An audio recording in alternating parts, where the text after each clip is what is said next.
Channel Read Novel Chapter 1581, Dhampir Army. At first, Quinn thought his ears might have misheard things, but soon he heard others spouting the same word as Jessica had just seconds ago. Dhampirs. Honestly, Quinn knew very little about Dhampirs in the first place. Only that they were a subclass that was to be killed on sight under the old rule, similar to that of a blood fairy among other ones, but also through living Vincent's life, he knew that a Dhampir was far more dangerous than a blood fairy. So much so that the other families wished to harness their power for their own strength. The only Dhampir during my time was Erin, Quinn thought. Leo attempted to control her urges until she eventually ran away. What happened? Has the vampire structure fallen that more Dhampirs have been created, and since about 1,000 years have passed, could all of this be Erin's doing?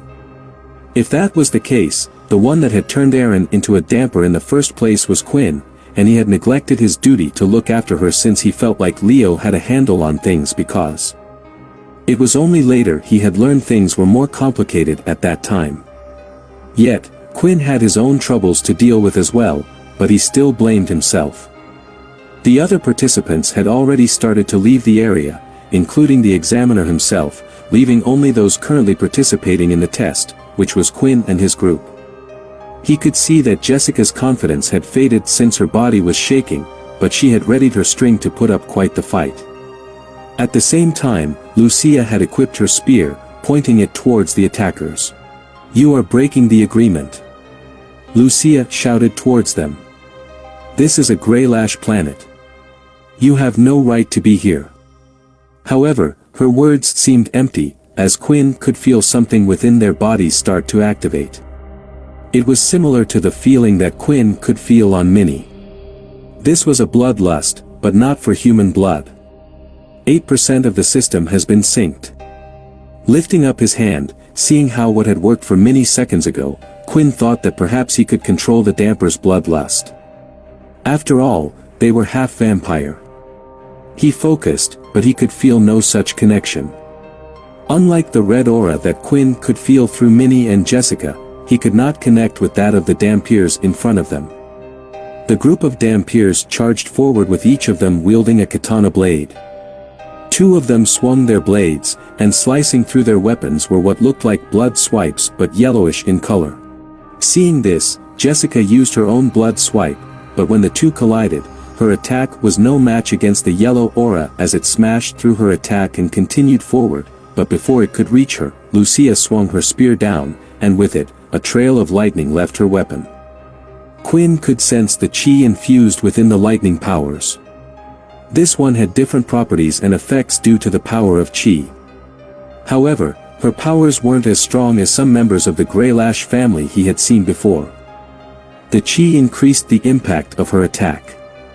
The yellow aura clashed into the lighting, and the two attacks collided in the air for a few seconds before they had eventually cancelled each other out.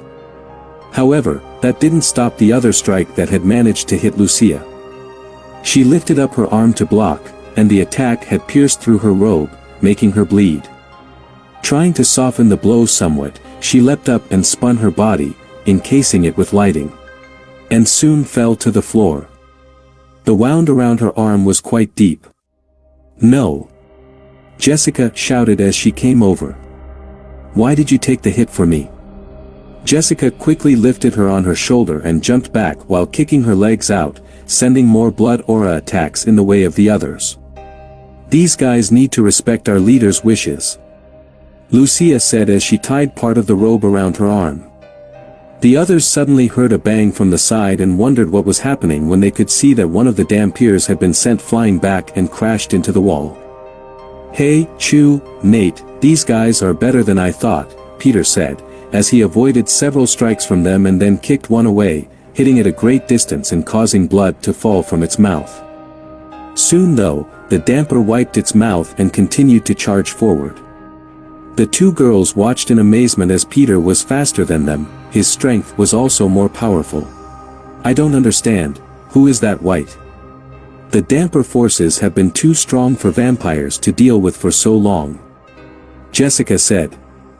Honestly, when she saw the Dhampirs arrive, she was pretty sure her life was doomed. She had wished she had listened to her commander at the time when she had requested to leave. The latter had told her that they were better off together, but she refused to listen.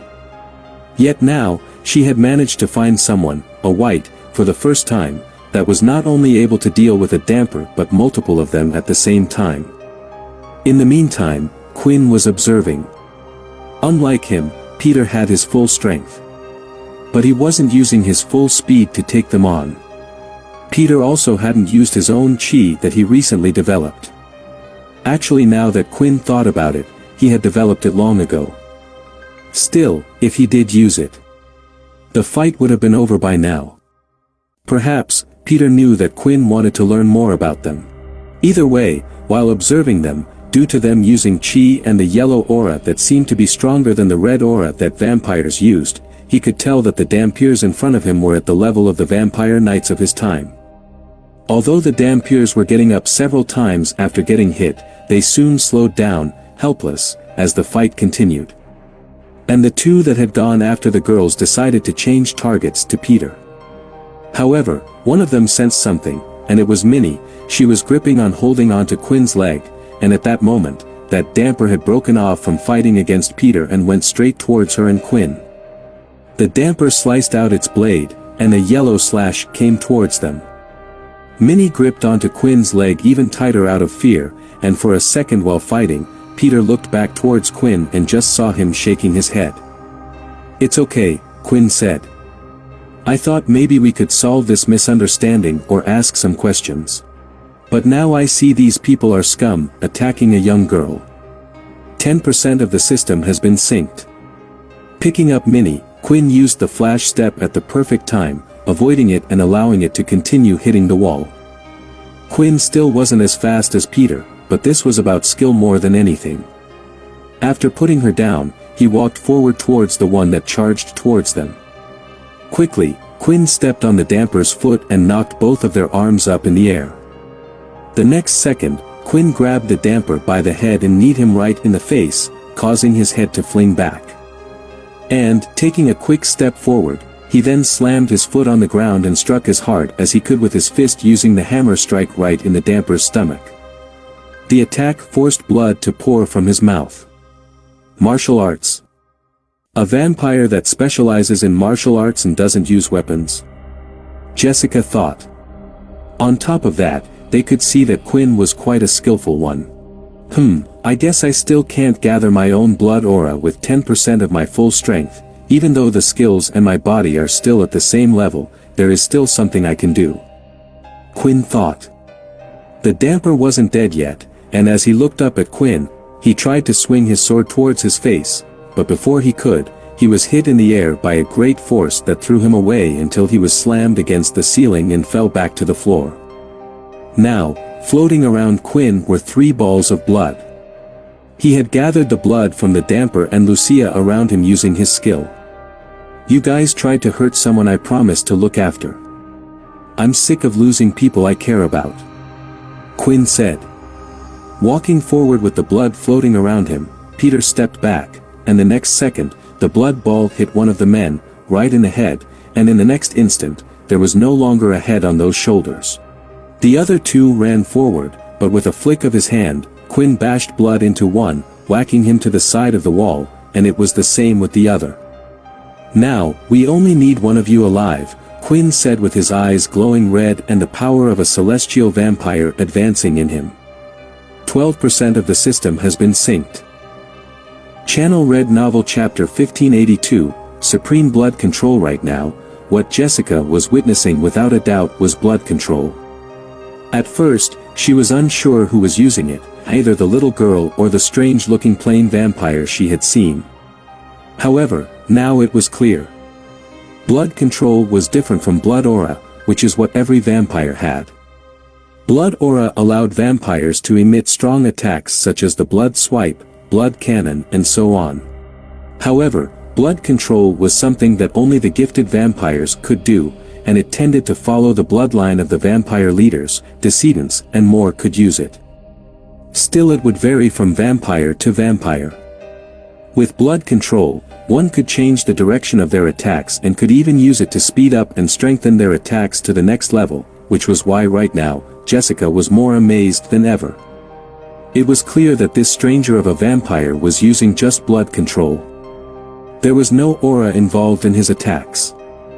The energy didn't even leave his hands, and something that she had never heard of before happened: the vampire was controlling others' blood. The spilt blood from the damper, the blood from the human and of those around him, was under his control. His blood control is at such a high level that he can even kill Dhampirs with just blood control alone. Who is this vampire? Is he one of the originals that I have heard of before? Is that why he knows nothing? She started to think. While she was lost in her thoughts, Quinn had already killed the other Dhampirs. Honestly, he never did enjoy killing others, but he could sense it: the Dhampir's bloodlust wasn't settling. At the same time, it was almost as if their lust was allowing them to continue to stand up as if they were mindless zombies. If he even allowed them a chance to attack and regain their strength, there was a chance Minnie could get hurt, and he had already promised to protect her. I won't make the same mistake as I did in the past, Quinn thought as he stared down at the last one left. Since Peter saw that Quinn had already killed a couple, he quickly helped him deal with the rest. One emotion hadn't come back with Peter, and that was death, and the weight of dying or killing someone didn't bother him at all. One left, and I doubt that you were any stronger than the others, Quinn said. The only reason you're alive is because of luck. Now tell me, do you know of a damper that goes by the name of Aaron? Quinn asked. His influence skill wasn't quite working the way it should have if he was at full power, but even if that was the case, similar to his blood powers, he wondered if that would have made much of a difference in the first place. Hearing that name, Quinn could tell that the man's heart in front of him began to thump louder than it was seconds ago. So you do know her? Where is she? Let me speak to her. Wait. Quinn didn't know quite what to say because he didn't really think there would be a relation between the two. At least he hoped there wasn't a relation between the two. Step back, Jessica shouted. Hearing this, Quinn wondered what her warning was about, and that's when he was the man's face ballooning up, his whole body growing in size. He had seen this once before with one of the pure agents, Agent 2. It was a chi explosion, but this one seemed to be self-inflicted to cause more destruction before his death. The Queen will get rid of you all, the man said before the light started to escape through the cracks in his face. At that moment, Peter appeared directly in front of Quinn. A loud bang was heard in the room, destroying the ground and the area around them. The girls looked away due to the bright light. When they turned around, though, they could see Quinn was okay. However, Peter had his skin burst off, including his clothes from the front of his body. It was clear he was in pain. The attack came as a surprise for more reasons than one. The first was that Quinn never knew that Chi had advanced so far.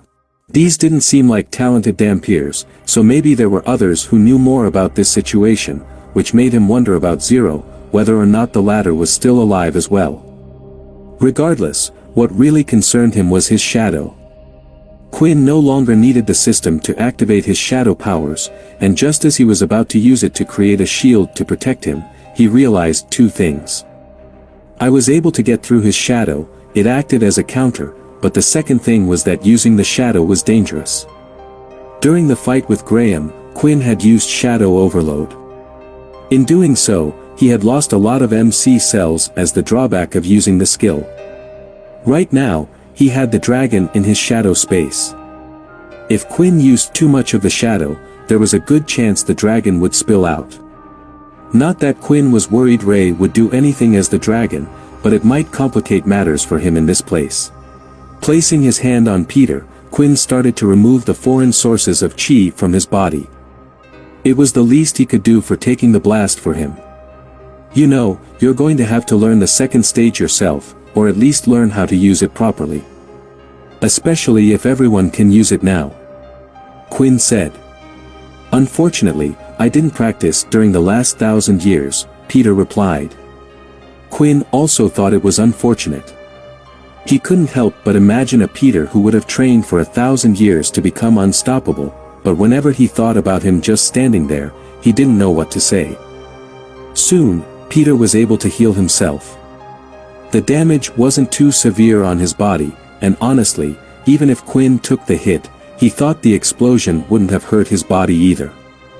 In this new evolution form, his body felt different from before. Not just in appearance, either. Still, he didn't want to tell Peter after what he had already done, but there was a reason why Quinn didn't move despite the warning. "Hey, so, who is that vampire that you have with you?" Lucia finally asked. She was already interested and now even more so.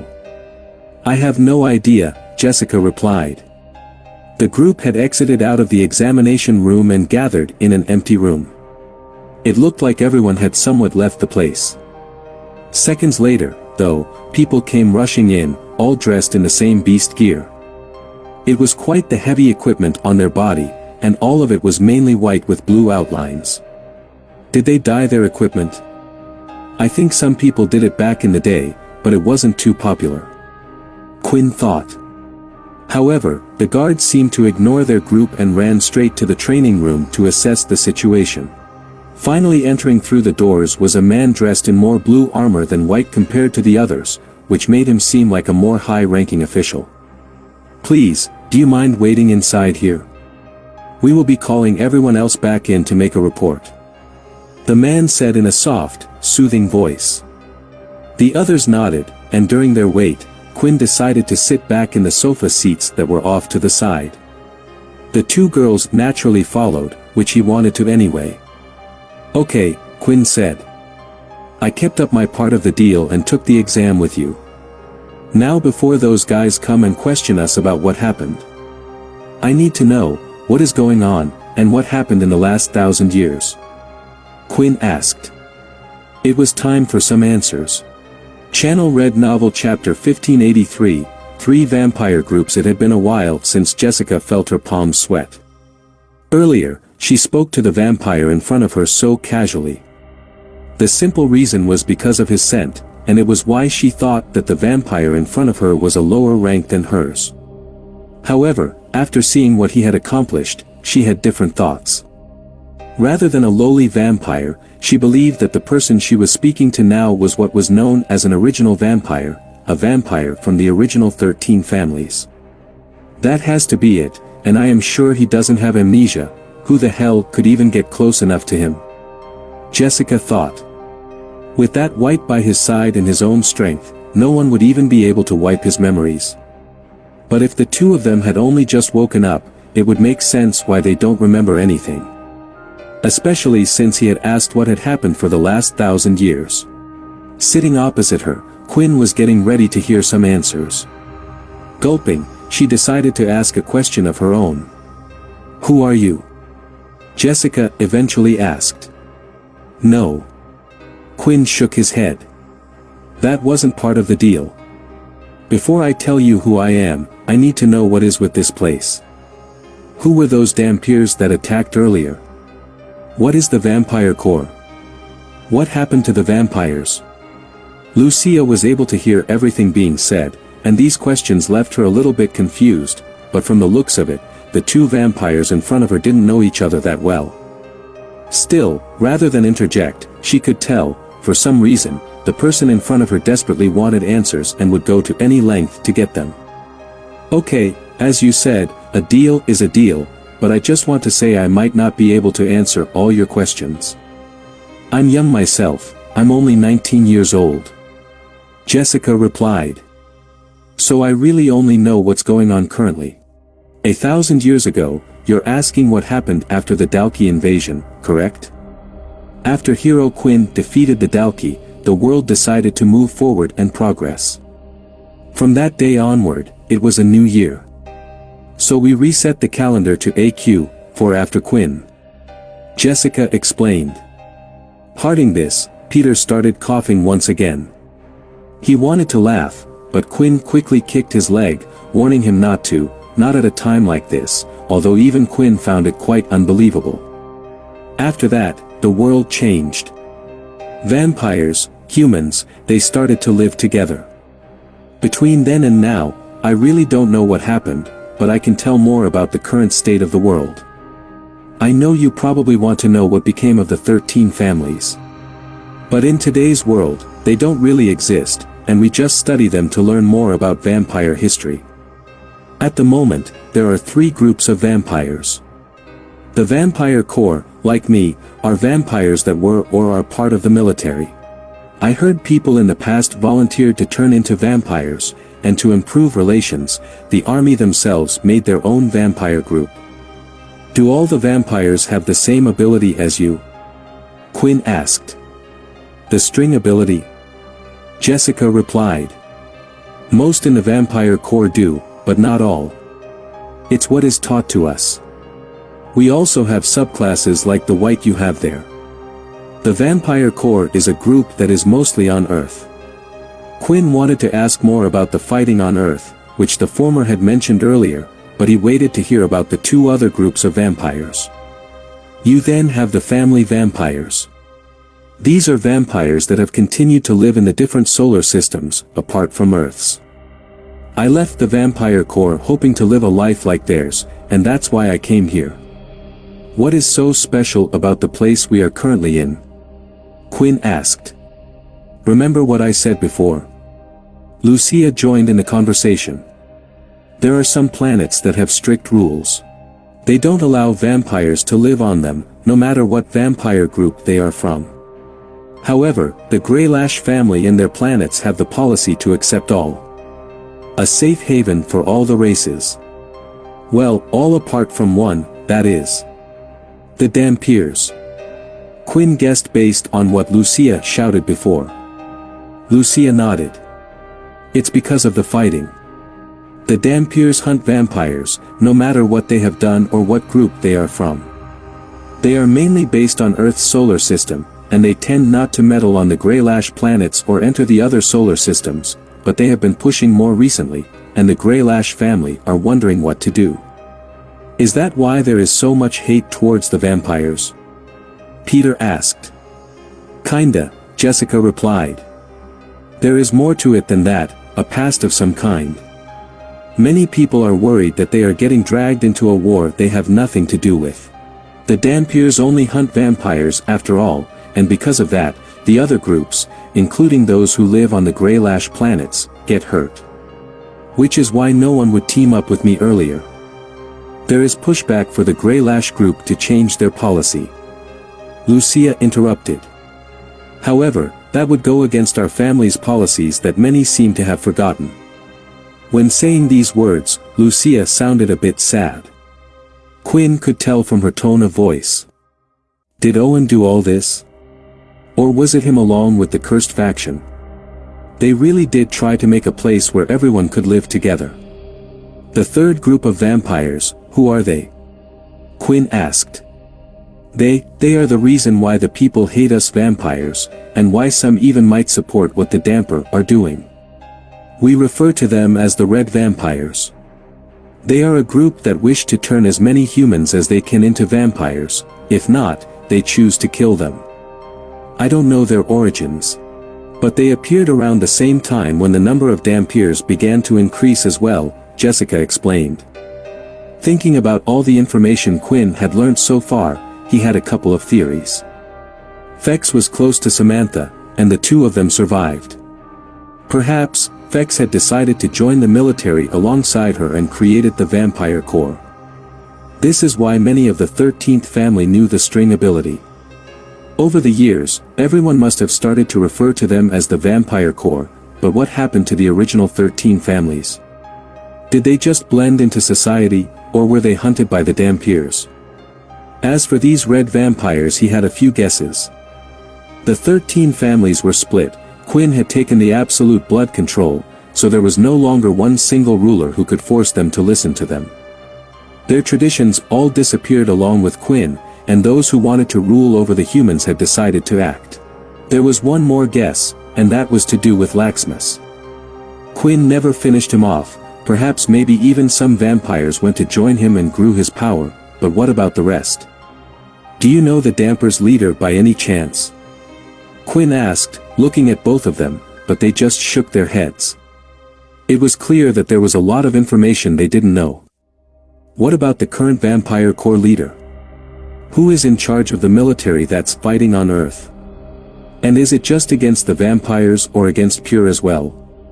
Quinn guessed since Pure were initially from the Earth, to begin with. It was the last place he had heard of them anyway. Whether they won the war back then or not with Leo and Sarah, Quinn would get his answer now. The leader, I guess the closest one would be Andy. Who the F***ck is Andy? Peter frowned. Although Quinn wouldn't have quite put it quite crudely, he thought the same thing. Since it didn't appear to be Fex or Samantha, something must have happened to them, or they decided to finally get some peace. He was just hoping that they didn't die. Your second question, Pure, is also part of the fight.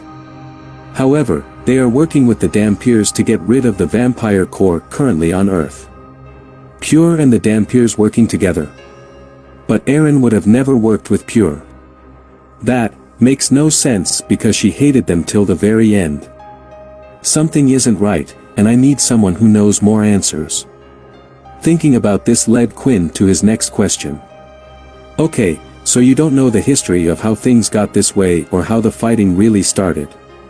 Only the current groups at the moment, but then what about the cursed faction? What happened to them? What happened to everyone who was in the cursed faction? Nervous to hear the answer, Quinn clenched his jaw. What faction? Cursed, I don't think I've ever heard of such a faction.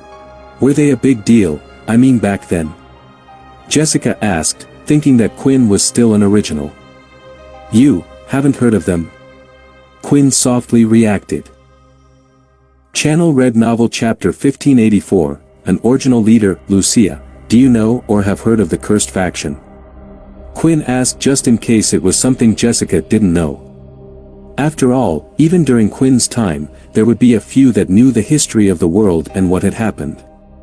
The past didn't seem to interest many unless it directly involved them, and right now, he was grasping at straws for a hopeful answer.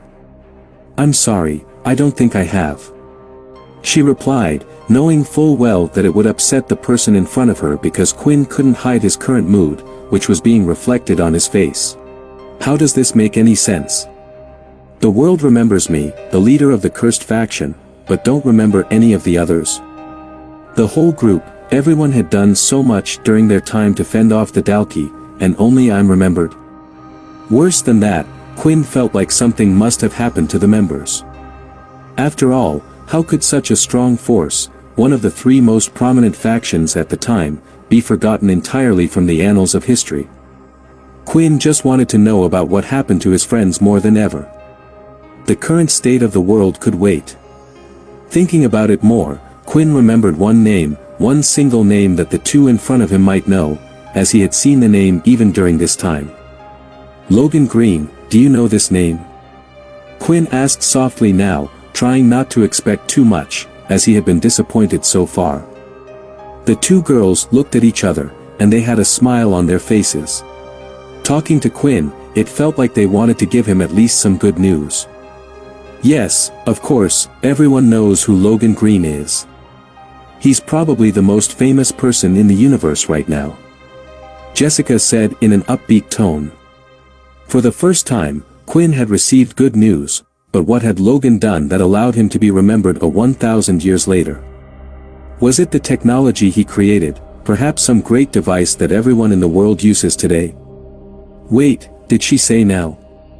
He's the current world leader. Of course, we would know him. Now it was time for Quinn to go into a coughing fit as he began to choke on air. He tried to speak, but his body was doing all strange things due to the shock. How is he still alive?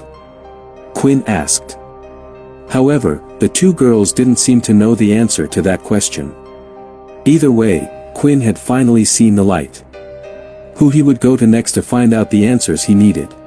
If anyone were still alive that would have catalogued all the events that happened in the last 1,000 years, especially things to do with the cursed faction, it would have been him.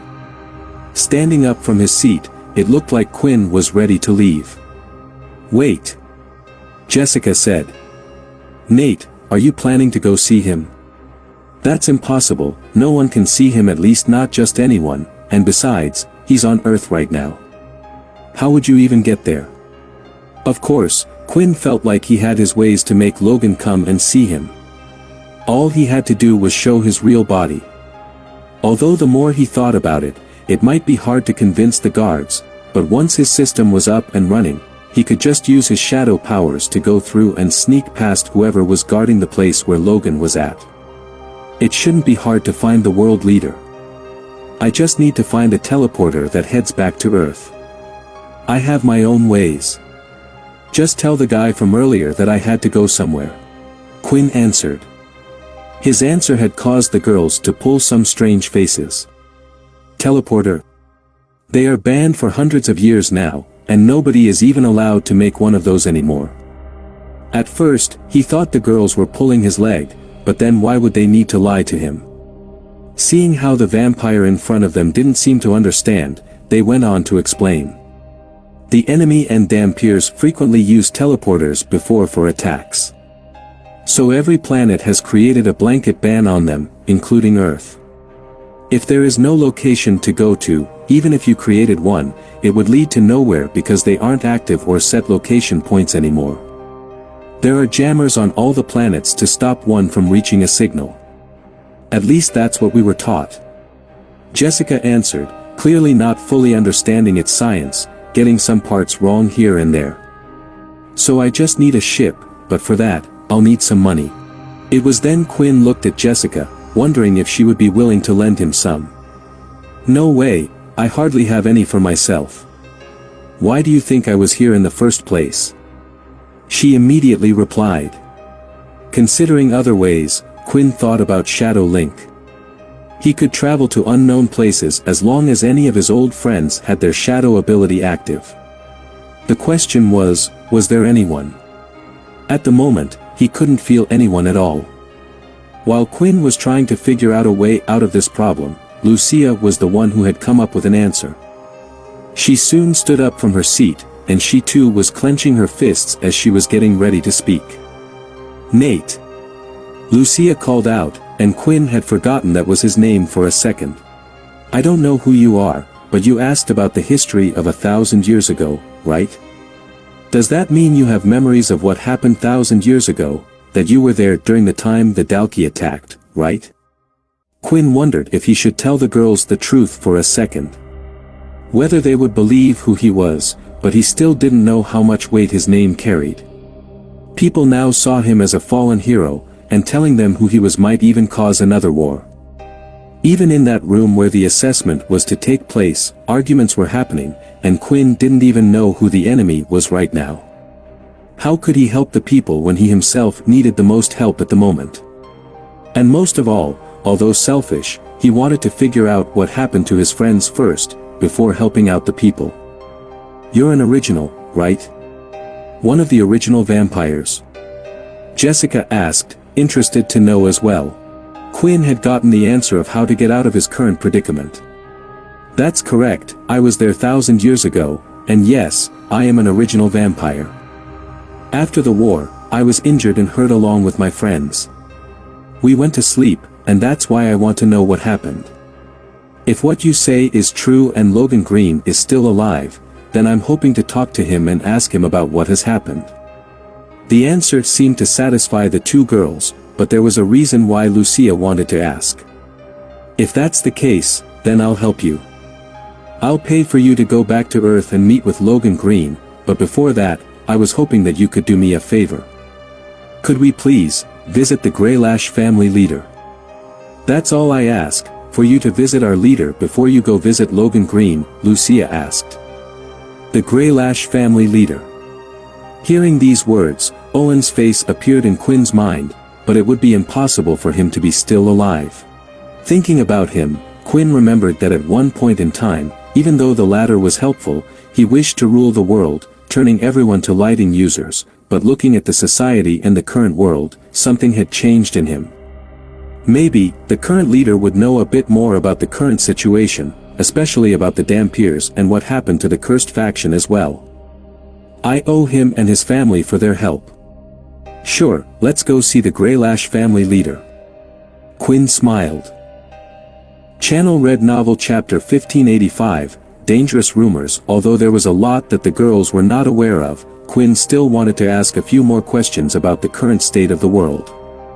Who was currently winning the fight, just how big these forces were and so on, but before he could, the strange armored soldiers from before came back from the examination room. At the same time, he checked his system for an update. The syncing process was increasing significantly. 22% of the system has been synced. Maybe in a few hours, my body will be back to normal. Quinn thought. The only one who approached the group was the man in the bluish armor from before.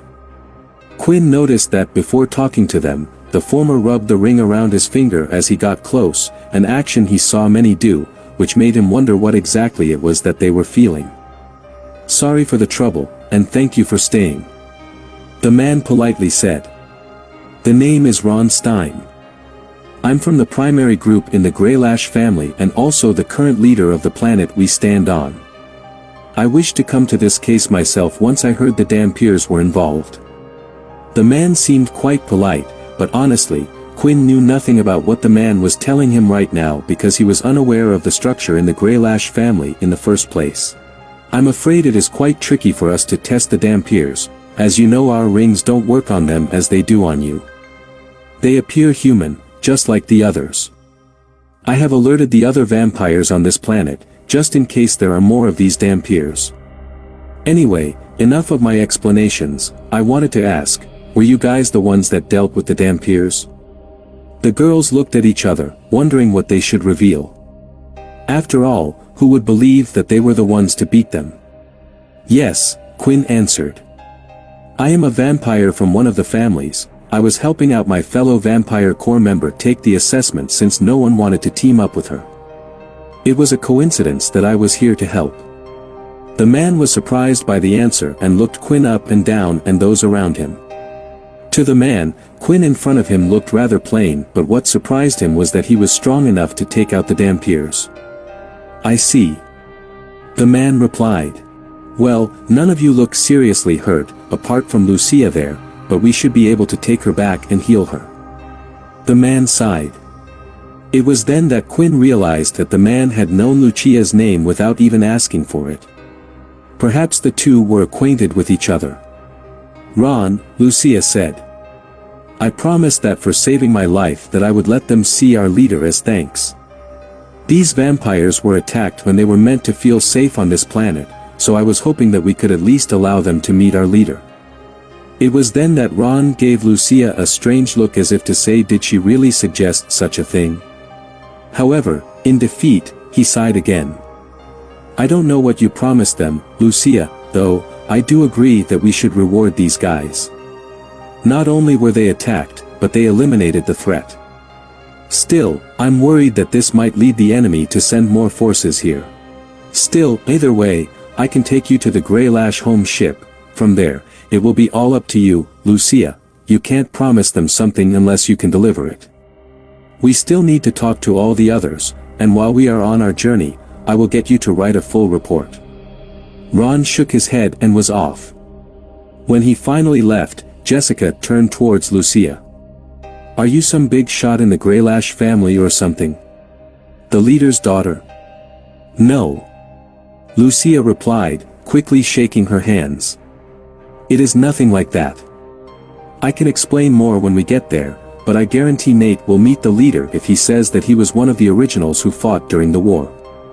After waiting a while, the group was informed that today's test results would be void, and because the place would need to be repaired, they would have to come back later and retake the traveler test when they were ready. It was pretty clear that Jessica wasn't pleased about it at all, and finally, after interrogating others who were on the scene, Ron, from the Greylash family, returned, ready to pick them up. But just as they were about to leave, Jessica spoke. Hey, wait, I'm coming with you guys. You are? Lucia asked. She is? Peter said, looking towards Quinn. Of course, I am. I have no money, I can't even become a traveler, and, don't you have more questions for me? I could be your guide or something. Jessica said. I mean, I don't mind, Lucia replied and looked towards Quinn. Sure, Quinn answered, and all of them got on board the medium-sized vessel that was waiting outside. It looked like they had special small spacecraft designed for the police force in the city. While on board the ship, Lucia explained a little about who Ron was to Quinn. Actually, he was the planet leader and would have to report back to the Greylash family, but he wasn't directly part of the Greylash family line. However, although she herself wasn't related to the current leader, she was related to one of the original founders of the Greylash family, which is why Ron had listened to her request. Relaxing in the metallic break room, Quinn was looking out at the city. He could see it really did seem more endless with urban and suburban areas spread all around. Then finally, he saw the wall. However, the wall wasn't surrounding the city. It seemed like a continuous path until it linked up to different areas, and he could then see a few stray people in these open areas. It looked like the whole city was the planet because there was more housing and buildings than empty landscapes. Though, there were indeed a few open landscapes where people could go out for a hunt. The human population was low back then, but after 1,000 years, it has increased exponentially. Quinn thought, which made him think of something else. The vampire settlement, Quinn said but corrected himself. I'm sorry, I mean, is there a vampire settlement? I know you said that the leaders are really non-existent, but there were castles and tombs of the other originals during my time. Is there still such a place? Jessica had paused before answering, which Quinn realized was not a good sign. Not really. Jessica eventually replied. I have no clue about that, honestly. Maybe someone would know, but I don't know much about the family vampires. But, there definitely isn't a place like that which is publicly known. When we get to Earth, I can speak to my commander. He might introduce you to someone who is high up in the vampire ranks. Quinn wondered why Jessica was being so nice to him. She had no reason to, even less since traditions no longer existed, even if he was an original vampire. However, he soon realized why as she went on to ask her own question. So I was wondering, you were there. I mean, you said you were there during the war 1,000 years ago, right? Jessica asked, to which Quinn nodded, not quite sure where this was going yet. I just wanted to ask, do you know what type of person Quinn Talon was? Like who was he? There are a lot of rumors about him from back then. Rumors? Peter replied, as he now was interested in the conversation too. What type of rumors?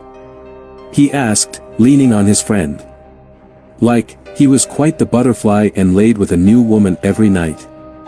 Jessica said with a bright red face. Leaning, Peter lowered his head, his shoulders moved up and down radically as he tried hard to control his laugh. Who the hell spread these rumors? Quinn thought. Thanks for watching and subscribe my channel.